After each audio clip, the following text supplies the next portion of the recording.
Hey everybody, this is Fragger here, and I'm here to try something a little different. Now, I may not have time right now to deliver some full reviews on some games, but these are going to be my hot takes on some games that I'm going to be playing over the next little bit. So you guys can maybe get a feel for a game, maybe decide if you want to give these games a try based on what you see, or what you hear me say about it if it hits some very big keywords for you. First off is going to be the game called Song of the Deep. Song of the Deep is the newest game from the wonderful game company known as Insomniac Games. They've been around for a little while, making the Spyro the Dragon games, also the Ratchet & Clank series. Most recently in that series, they made Ratchet & Clank, which is the game based on the movie, based on the game. And now they are delivering a game that's damn near like an indie title, which is Song of the Deep, which is a game about a little girl whose father has been lost at sea, so she decides to make a submarine, go into the ocean, and find her dad.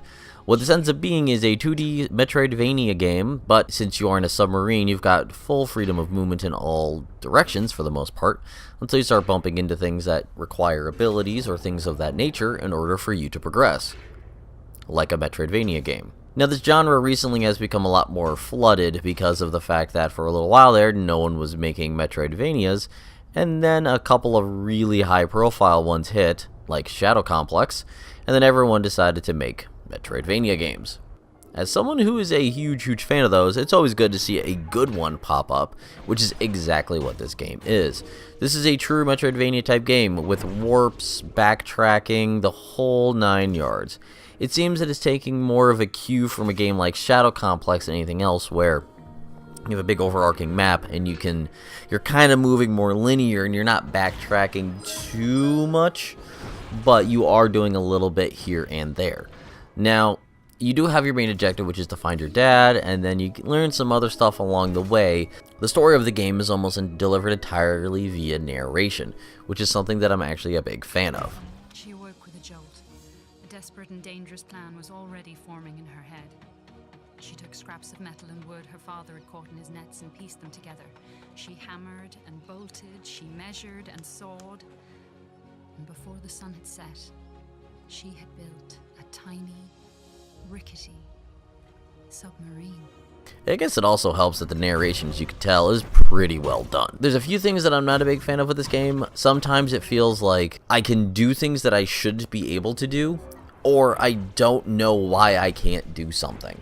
That is sometimes the problem with having abilities that you can then upgrade, because I can't tell if I can't go through this one water area because my boost isn't good enough, or do I need a better boost? This also comes from the fact that a lot of Metroidvania games, including games like Shadow Complex, kind of still played by the Super Metroid rules, where you kind of knew what you were going to be getting, but in a game like this, where you don't necessarily know. Like, I had no idea I was going to get like a missile launcher until a little bit, and I'm like, oh, cool, I got this. It does things now. But all in all, I give Song of the Deep a pretty high recommendation, even though I haven't finished it yet. I don't know what the playtime is going to be, but it looks like it's going to be about a 7 to 10 hour game. I've probably put about 3 to 4 into it right now, and I feel like maybe I'm halfway through it. Other than that, on the PlayStation side of things, it does not have a platinum, which I'm actually kind of surprised by. It feels like there's enough in this game to actually warrant one. It felt like they chose not to pursue it, which is a little strange to me. But all in all, love the game, highly recommended. Give it a play.